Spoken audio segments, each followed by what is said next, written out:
কি রে তুই যাস না এখনো? আমি তো ভাবছি তুই গেছস গা, এলে ঘরে লইছি।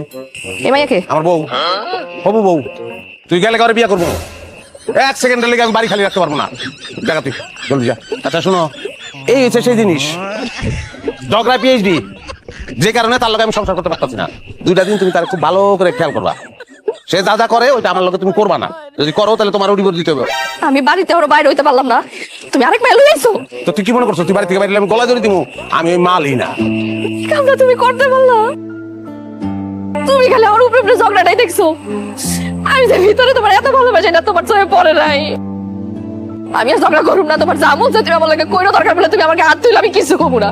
আমি কোনো কাছে যাবো না, আমি তোমার পায়ে ধরে। আচ্ছা ঠিক আছে, ও যাইবো না বাড়ি থেকে। বাড়িতে যাবো না মানে? যাইবো না মানে যাইবো না, 2 দিন বেড়াইবো। চিনোস না করে মাম তো কই ডালিয়া। এটা তুমি আগে কইবা না, আমি তো ভয় পেয়ে গেছিলাম।